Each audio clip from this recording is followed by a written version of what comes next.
Hey everybody, it's Lon.TV, and it's time once again for your weekly wrap-up. And today we're going to be talking about a couple of things, including Windows 10s.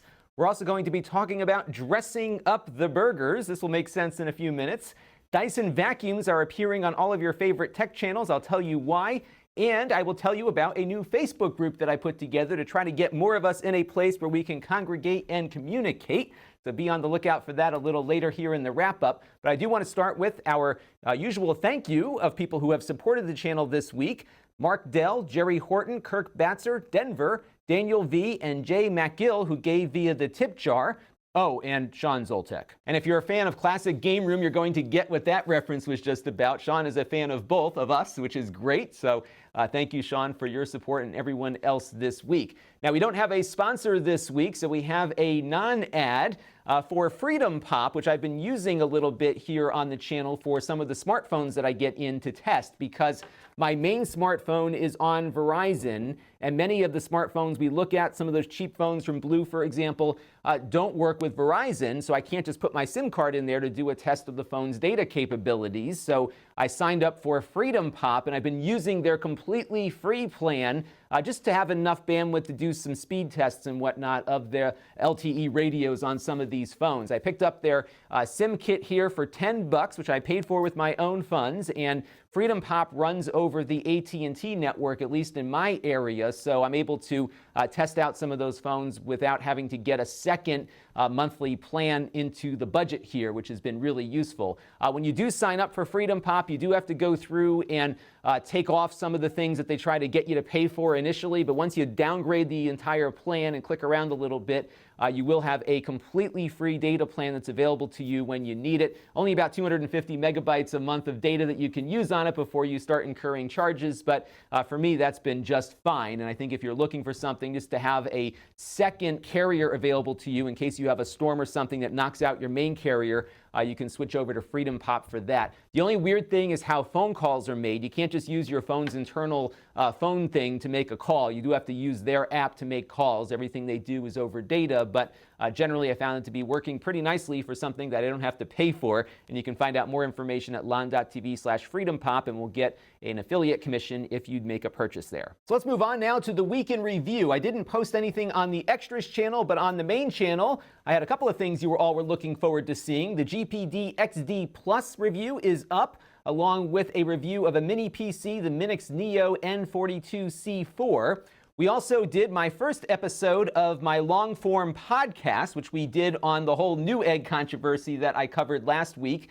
We had an interview with the Connecticut Department of Revenue Services Commissioner Kevin Sullivan about Connecticut's side of the story, and Newegg actually provided me with a statement. Didn't say all that much, but they were kind enough to get us a statement on their side of the story. So all of that was covered in that podcast. You can watch it here on YouTube or download it through your favorite podcast application in audio format. I'm going to do these long-form things about once a month. I've got a couple of topics lined up that I'll be talking about, and if it's starting to get successful, I might pick up the pace and do them twice a month. So stay tuned for that and let me know what you thought of it in the comment section. And we had a sponsored post from Kensington where I detailed what you should know about Thunderbolt docks and why they are better if you have a Thunderbolt 3 port on your computer than going with a USB Type-C dock. You can see all of those videos linked in the playlist down below. And now it's time for a couple of things that are on my mind. This is week 53, a week after our year anniversary, and this was a challenging week because I lost power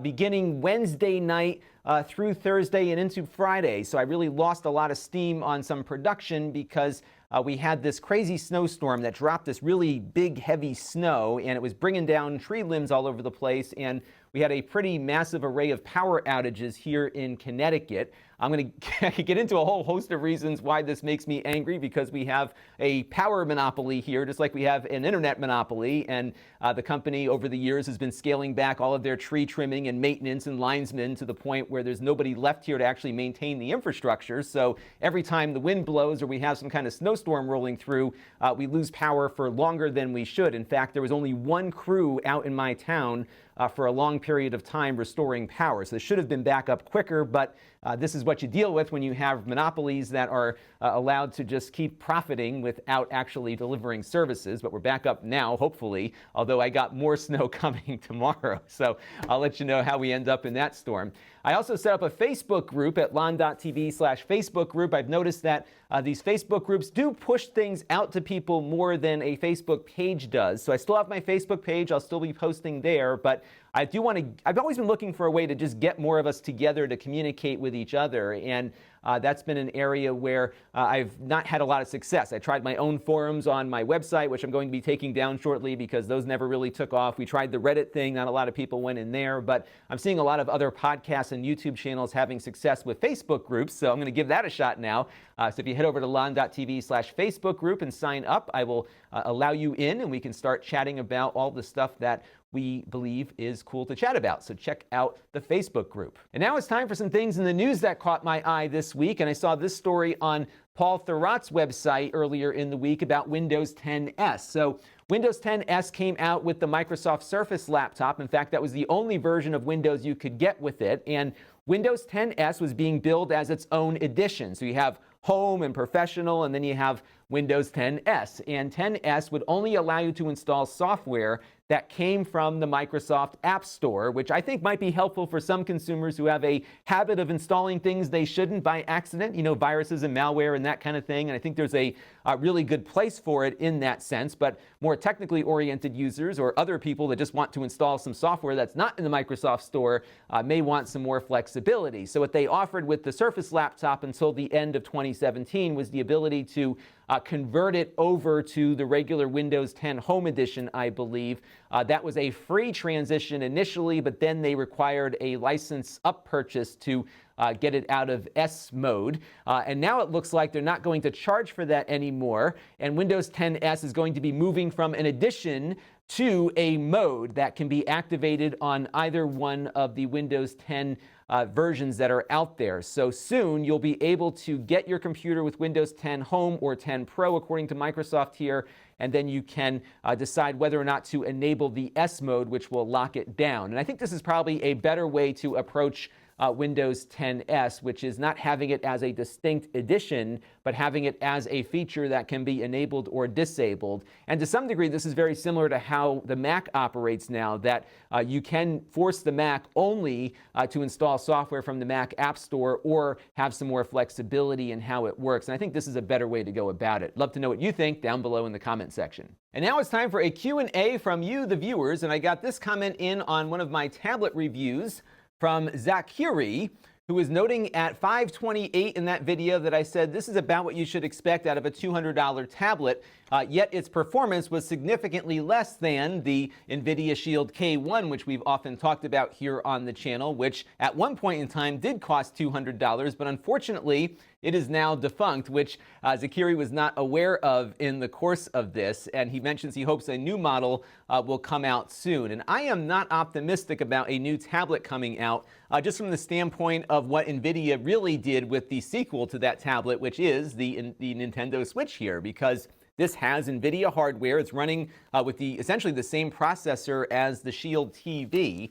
So it's got all the horsepower that would have made it into the sequel to the K1 tablet, yet we've got this thing from Nintendo that from a software standpoint has a lot more available for it at much higher prices. And I think from Nvidia's standpoint, their hardware R&D is probably better invested partnering up with Nintendo than it is coming up with another tablet. And I would also suspect that's probably why we haven't seen a refresh to the Nvidia Shield TV either. And to be honest, we're at a point where most of the software for Android really doesn't take advantage of this hardware, and there's not enough of this powerful hardware like the Shield TV and the K1 to justify a lot of developers porting their applications over to the Android platform. But I think if we are seeing more software out for the Switch, we might see some of that stuff make its way over to Android as well if they can, make an easy transition that way, because it is the same guts in here. The processor logic is the same. The operating systems might differ a bit, but I think we might see a little bit more coming down the line. But if I was Nvidia, I'd be spending more time on developing Nintendo's next best thing than, unfortunately, creating another high-powered tablet for all of us. Now, if you still want to find a K1 tablet, you can, but they're going for a more premium price here. Used ones on Amazon last night were selling for $310 for a tablet that cost $199 new. So there's still some demand for this thing, but I don't think it was a mass market demand, which is quite a different story for the Nintendo Switch, which has a much greater market demand. So I'm not hopeful for a sequel, but we'll certainly review one if there is ever one made available. Now, this next question comes in from Charles Griffin, and I'm glad he asked it because this has been an ongoing philosophy of mine. He mentioned that there was a lot of fingerprints on the Minix PC that I reviewed the other day, so that it makes the device look very unappetizing. And on this channel, I have a philosophy, which is do not dress up the burgers. And in this case, I'll use an example of McDonald's. So this is the double cheeseburger on the McDonald's website. It looks very appetizing, doesn't it? They've got all the onions in the right place, the cheese is falling just the right way, and it looks like a pretty hearty meal. But as you all know, when you go to McDonald's and order a double cheeseburger, it looks closer to what you see here. It's all squished up in its little wrapper and everything else like that. And my philosophy here is that this is what the customer experience is going to be when they buy a double cheeseburger. It's not going to look like this deliciously appetizing one. In fact, McDonald's is completely unapologetic about this. They have a video up on YouTube that's had over 1 million views showing how they dress up the burgers for their advertising. And when I review a product, I want people to see exactly what it's going to look like after they've handled it. That's very important for tablet devices. I might wipe them down a little bit just so you can see the screen better, for example, but generally I really want to show you what the product is going to look like after a couple of days of use so you can see what your own experience is going to be like. And in the case of that Minix PC, it picked up fingerprints really easily, and they did not easily come off. Now, I probably should have said that in the video, but that really is the experience that I had with it, and you saw what it looked like after a couple of days of handling the product. So again, we don't dress up the burgers here on this channel because there's plenty of other creators out there making things look pretty. We're going to give you the raw experience here. And via Twitter, I got this note in from Jason Alec, who said I got a neat mention on notebookcheck.net, which is actually one of my favorite laptop review sites to check out. And they had an editorial about a recent slew of Dyson vacuum cleaner videos that started popping up on all of these popular YouTube tech channels, and they all showed up at the exact same time, many of them saying the exact same things, and of course these were all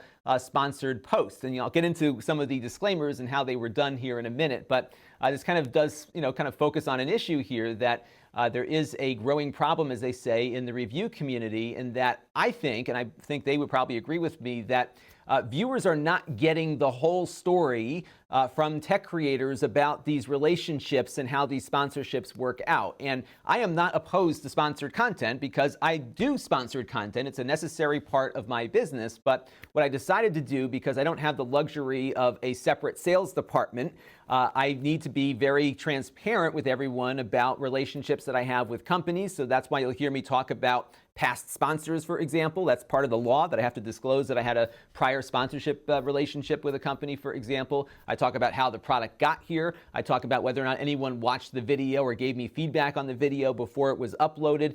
So that way, when someone comes to my channel who's maybe never seen me before, they at least know what all the set of circumstances were behind the video, and they can make an informed decision about whether or not they should believe what I'm saying or not. And that is really the bottom line here, I think, in being able to run a pretty much a single person operation here when it comes to editorial and the sales department. So I spent the weekend going through all of these Dyson videos on all of these different channels that Notebook Check linked to in their article.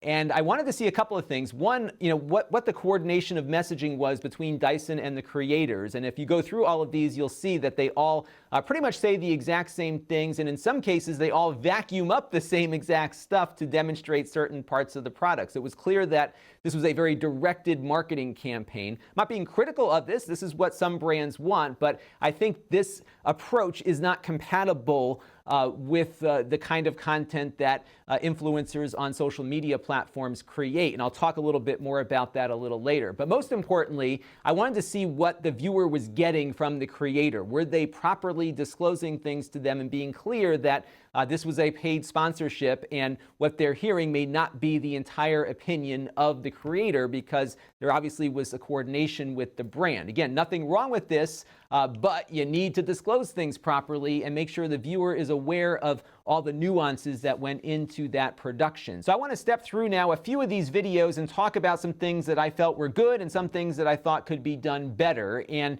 before I get into all of this, my intention here is not to stir up drama. That is not what I'm looking to do. My concern is that as more consumers feel like everyone they're watching is on the take, it devalues the entire platform. And I think people, if they were just a little more transparent, would give viewers the information they need to make informed decisions and would build trust. And I've been doing these disclaimers now for about 2 years, where I take about 30 seconds and go through all the intricacies of the relationships that I have. And I think people have appreciated that. I think my channel has grown as a result, and it doesn't cost you viewership. And this is something that I think needs to be done more often. And I want to bring up first, though, Andrew Edwards and Jim's Review Room, because both of these videos called the sponsored post a review, and there's nothing in the law that says you can't do this, but I think a review really reflects somebody's opinion, and an opinion that is not being reviewed before it's uploaded. An opinion is not someone who's being paid to present you information with content that the sponsor in this case wants you to present. So to call it a review, I think, is disingenuous, because these are not reviews. They are essentially advertisements for the product. Nothing wrong with doing an advertisement. I do them from time to time, but I don't call an advertisement a review because it isn't. And I think they could have done better there. Both of these folks, though, did mention that they got the product in for free and that it was a sponsored video. So they did do the disclaimers appropriately. They probably could have gone into some detail about whether or not the company was guiding them, which we know they were because they all said the same things. But that kind of stuff is not required under law, but I think is important. And I think if you are calling something a review, again, making sure the viewers know what is your opinion versus something that was provided to you from the company is a very important distinction to make. So those are the two ones that I wanted to point out at the outset. Now, the worst of the bunch was this video from the Hardware Canucks, and I want to play the intro to their video now. So I was looking for a new vacuum cleaner for my tiny studio, and we decided to collaborate with Dyson to give you guys an in-depth look at the new Cyclone V10 that's launching globally today. So you can hear him saying, oh, hey, we were out looking for a vacuum cleaner and we kind of stumbled across this opportunity. That's not what happened here. The agency reached out to you and said, hey, we want to pay you to do a vacuum cleaner video. And it would have been a lot easier and a lot less insulting to your viewers to just say that up front. But the thing that really got me with this intro, beyond the fact that they were stretching for a reason to be covering a vacuum cleaner on a tech channel, was the fact that he used the word collaborate to talk about the relationship that he had with Dyson. There was no indication that the product was given to him for free, and it also isn't very clear to the viewer that Dyson is in fact paying for the video that you're watching, and certainly the thumbnail didn't reflect that it was a sponsored post either. Now, you will notice that there is this thing that says include paid promotion being overlaid on the video, but this is something that YouTube inserts, and it doesn't indicate who actually paid for the video. In fact, when I looked at some of the FTC rules about this kind of thing, this is often not enough to give the viewer an idea as to who is exactly funding one of these videos. They really did not handle this well here, and I don't think this video, if it ever came down to an FTC investigation, would pass muster. They really were not clear to the viewers about the relationship here, and to some degree they were kind of misleading viewers into thinking they've been on this quest for a vacuum cleaner, which I don't think they were.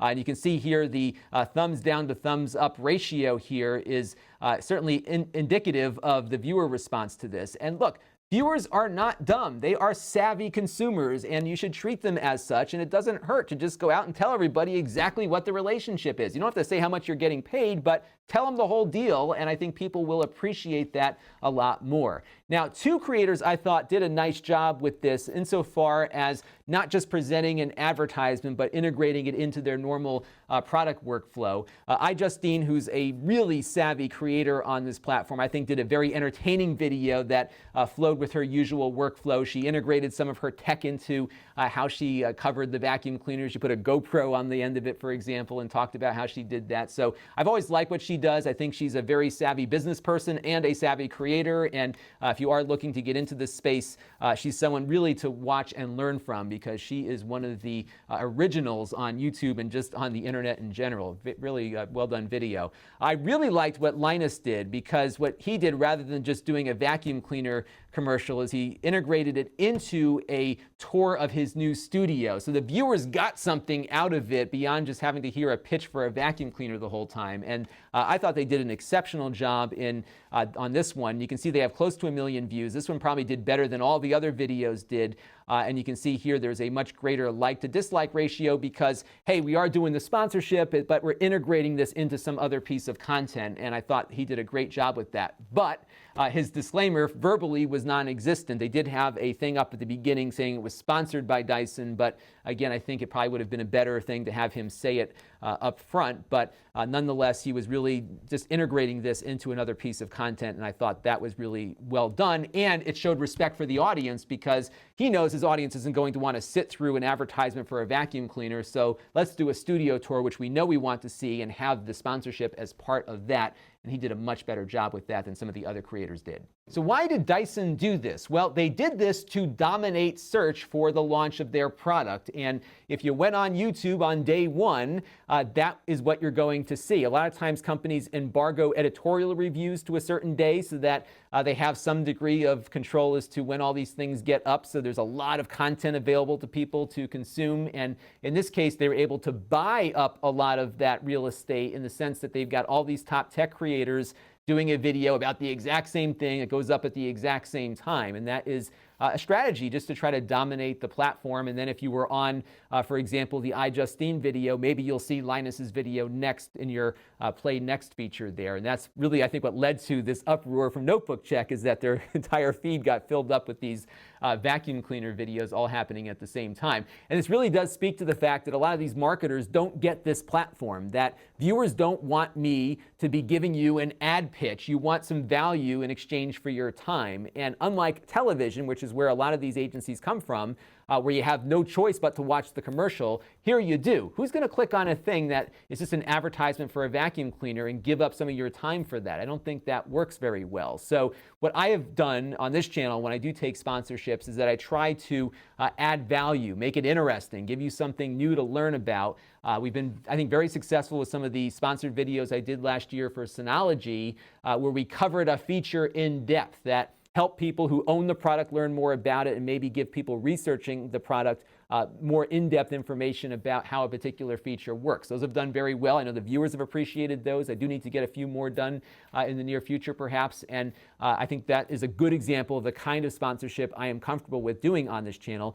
We did something for Nokia where I talked about my weight loss and how you can use their products to help manage that. I thought that went very well, and a lot of you liked that video too. And that's the kind of stuff that I feel comfortable doing. I do not do reviews for money. You might see things that I review that maybe later turn into a sponsorship arrangement because the brand liked how I presented the product. And I'll give you a great example. Kensington, who we just did a bunch of videos on their docking stations for, they reached out to me after a video that I did of their USB-C dock. And I was not entirely favorable towards the product, but they liked the fact that I was giving consumers the information they needed to know prior to purchasing, because the last thing any good brand wants is a customer who buys a product and is not satisfied with it. And even if it means they lose a sale on one side, the fact that they have a customer not unsatisfied means that they maybe would be able to improve the product and come up with a better version that that customer might want to buy in the future and be happy with. And that was interesting to have them reach out. And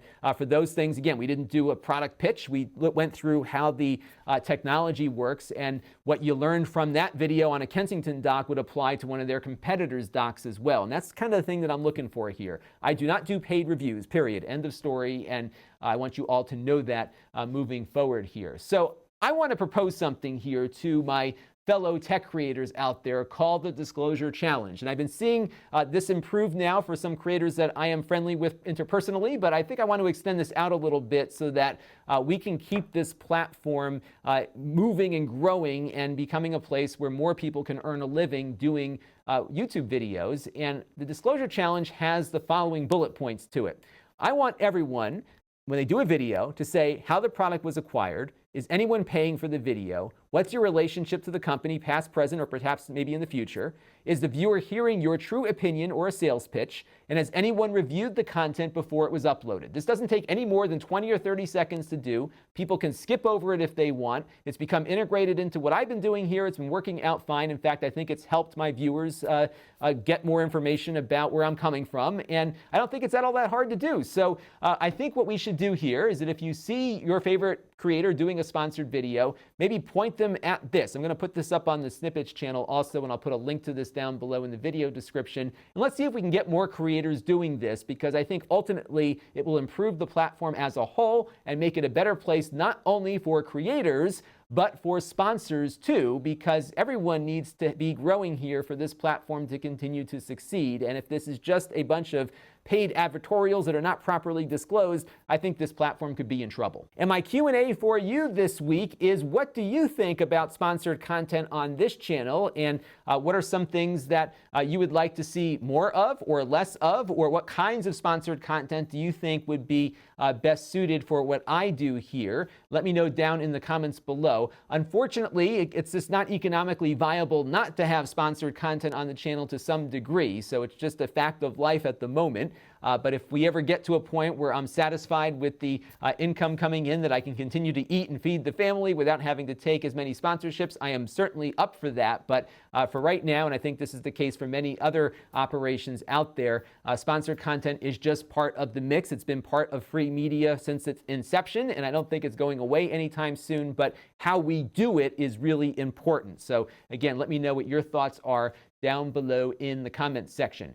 Our channel of the week this week is the Atari 2600 Game by Game podcast. Now, as you all know, given my wall of retro behind me that is on every video, I am a big fan of technology from the 80s, because this is the stuff that I grew up with. And this guy, Ferg, runs this great podcast where he dives deeply into Atari 2600 games one by one. And you can see he's got some pretty lengthy podcasts here.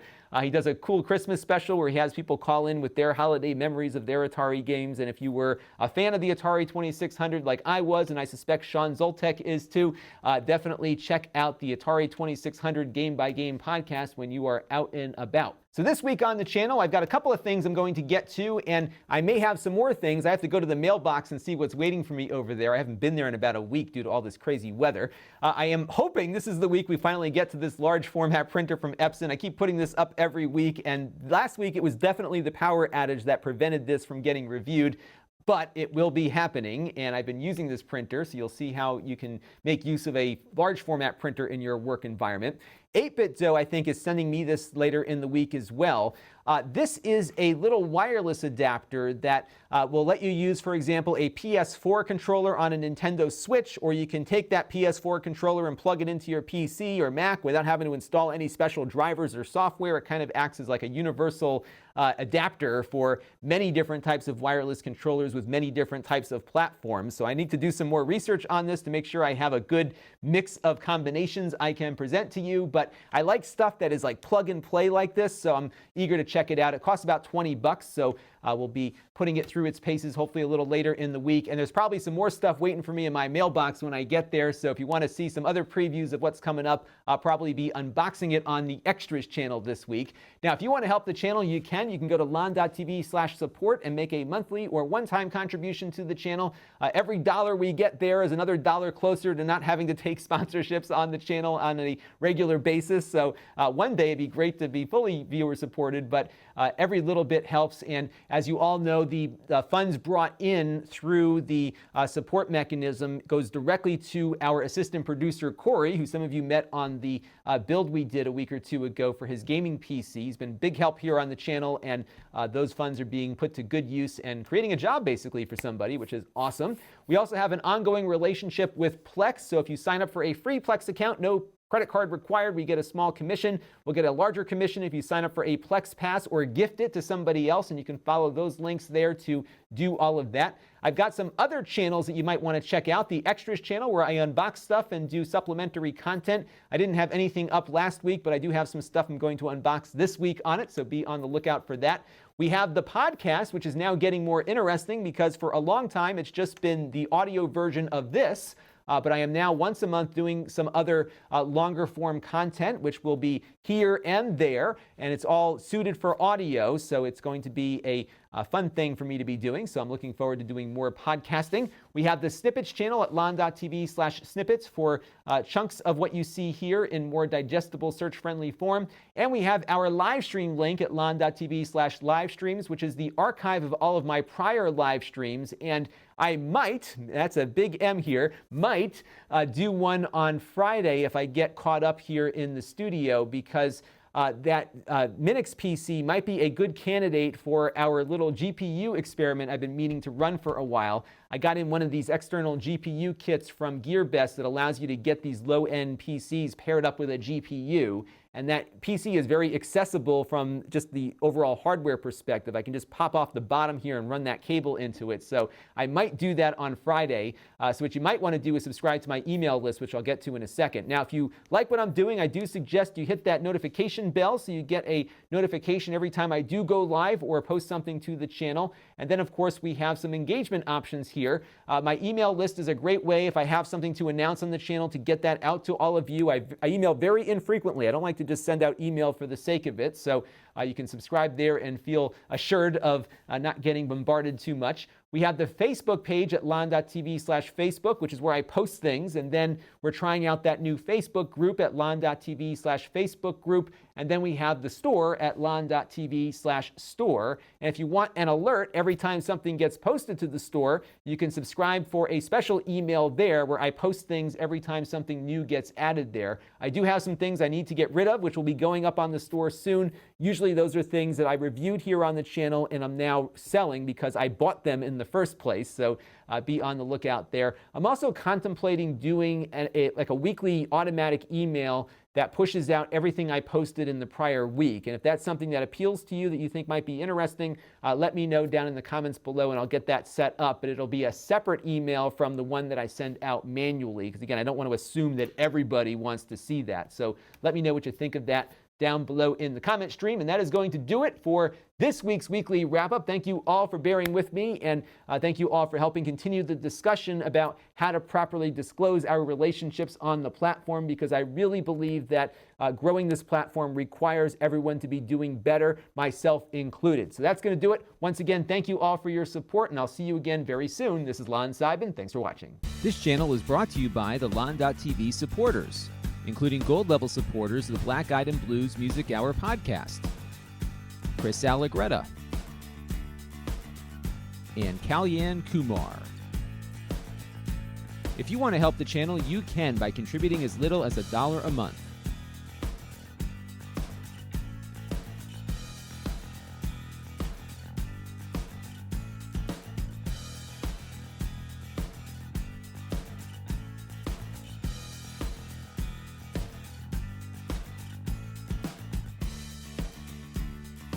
Head over to Lon.TV/support to learn more.